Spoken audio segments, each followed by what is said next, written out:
Assalamualaikum warahmatullahi wabarakatuh. Perkenalkan, nama saya Farid Fasuti Kalilau. Saya adalah salah satu peserta Latsar CPNS dari Kabupaten Gorontalo Utara tahun 2022. Pada kesempatan kali ini saya akan menjelaskan mengenai materi manajemen ASN dan juga Smart ASN. Untuk manajemen ASN sendiri itu merupakan proses pengelolaan ASN untuk menghasilkan pegawai ASN yang profesional, memiliki nilai dasar, etika profesi, bebas dari intervensi politik, bersih dari praktik, korupsi, kolusi, dan nepotisme. Ini berdasarkan Undang-Undang Nomor 5 Tahun 2014 tentang ASN. Nah, untuk jenis dan status ASN sendiri itu ada dua. Yang pertama itu adalah PNS atau pegawai negeri sipil. Jadi pegawai negeri sipil itu merupakan pegawai ASN yang diangkat sebagai pegawai tetap oleh pejabat pembina kepegawaian dan memiliki nomor induk secara nasional. Sedangkan P3K atau pegawai pemerintah dengan perjanjian kerja itu merupakan pegawai ASN yang diangkat oleh pejabat pembina kepegawaian dengan perjanjian kerja sesuai dengan kebutuhan instansi pemerintah dan ketentuan undang-undang. Selanjutnya, ASN itu memiliki kedudukan sebagai unsur aparatur negara ini berdasarkan pasal 8 Undang-Undang tentang ASN. Selanjutnya, untuk tugas ASN itu sendiri, yang pertama, melaksanakan kebijakan publik yang dibuat oleh PPK sesuai dengan ketentuan peraturan perundang-undangan. Yang kedua, memberikan pelayanan publik yang profesional dan berkualitas. Dan yang terakhir adalah mempererat persatuan dan kesatuan NKRI atau Negara Kesatuan Republik Indonesia.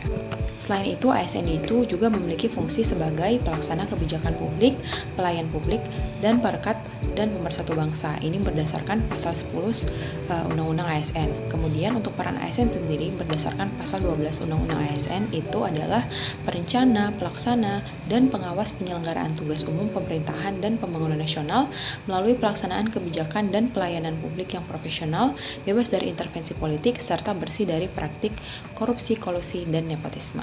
Selanjutnya, ASN itu juga memiliki kode etik dan kode perilaku sesuai dengan pasal 5 Undang-Undang Nomor 5 tentang ASN. Yang pertama itu kode perilakunya melaksanakan tugas dan tanggung jawabnya dengan jujur, bertanggung jawab, dan berintegritas tinggi. Yang kedua, melaksanakan tugasnya dengan cermat dan disiplin. Yang ketiga, melayani dengan sikap hormat, sopan, dan tanpa tekanan. Keempat, melaksanakan tugasnya sesuai dengan ketentuan peraturan perundang-undangan. Yang kelima, melaksanakan tugasnya sesuai dengan perintah atasan atau pejabat yang berwenang. Yang keenam itu menjaga kerahasiaan yang menyangkut kebijakan negara. Kode etik dan kode perilaku ASN yang ketujuh itu menggunakan kekayaan dan barang milik negara secara bertanggung jawab, efisien, dan efektif. Kemudian menjaga agar tidak terjadi konflik kepentingan dalam melaksanakan tugas. Yang kesembilan, memberikan informasi secara benar dan tidak menyesatkan kepada para pihak lain yang memerlukan informasi terkait kepentingan kedinasan. Kemudian tidak menyalahgunakan informasi internegara, tenaga, status, kekuasaan, dan jabatannya untuk mendapat atau mencari keuntungan atau manfaat bagi diri sendiri atau untuk orang lain. Selanjutnya, memegang teguh nilai dasar ASN dan selalu menjaga reputasi dan integritas ASN. Kemudian yang terakhir itu melaksanakan ketentuan peraturan perundang-undangan mengenai disiplin pegawai ASN. Nah, dalam manajemen ASN dikenal juga dengan istilah sistem merit. Jadi ini merupakan kebijakan dan manajemen ASN yang berdasarkan pada kualifikasi, kompetensi, dan kinerja secara adil dan wajar, tanpa membedakan latar belakang politik, ras, warna kulit, agama, asal-usul, jenis kelamin, status pernikahan, umur, atau kondisi kecacatan. Jadi yang dinilai itu berdasarkan bagaimana kualifikasi, kompetensi, bersifat non-diskriminasi, dan juga berdasarkan dengan kinerja. Jadi di dalam sistem merit itu terdapat 8 aspek. Yang pertama itu adalah perencanaan kebutuhan, yang kedua itu ada pengadaan, yang ketiga ada pengembangan karir, yang keempat ada promosi dan mutasi, yang kelima ada manajemen kerja, yang keenam penggajian, penghargaan, dan disiplin, yang ketujuh perlindungan dan pelayanan, dan yang kedelapan itu ada sistem informasi. Nah, berdasarkan sistem merit, ASN itu sudah dinilai berdasarkan kompetensinya. Nah, apa sih itu kompetensi? Kompetensi itu merupakan gabungan dari pengetahuan, keterampilan, dan juga sikap dan perilaku yang mengindikasikan dalam kemampuan dan perilaku seseorang sesuai dengan tuntutan pekerjaannya. Untuk kompetensi ASN itu sendiri ada 3. Yang pertama itu kompetensi teknis. Nah, kompetensi teknis ini diukur berdasarkan tingkat dan spesialisasi pendidikan, pelatihan teknis fungsional, dan pengalaman bekerja secara teknis. Kemudian yang kedua ada kompetensi manajerial. Nah, kompetensi manajerial ini diukur dari tingkat pendidikan, pelatihan struktural atau manajemen, dan pengalaman kepemimpinan. Dan yang terakhir itu ada kompetensi sosial kultural. Itu diukur dari pengalaman kerja berkaitan dengan masyarakat, menjemuk dalam hal agama, suku, budaya, sehingga memiliki wawasan kebangsaan. Nah, selain manajemen ASN, saya juga akan menjelaskan materi mengenai Smart ASN.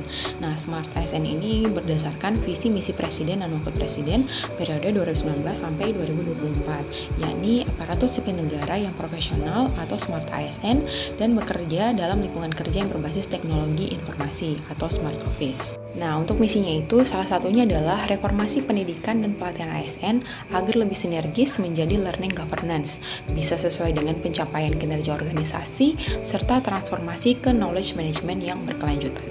Nah, untuk budaya kerja di ASN itu sendiri, sekarang kita sudah memasuki adanya gap generasi dan gap juga di budaya kerja. Yang pertama itu kita punya yang namanya generasi PNS lama atau baby boomers. Itu biasanya sekarang mereka menduduki jabatan media pertama administrator. Ciri-cirinya itu yang pertama, mereka itu biasanya terkurung di dalam zona nyaman hingga batas usia pensiun. Mereka itu biasanya juga buta IT dan enggan belajar untuk hal-hal yang berbau teknologi.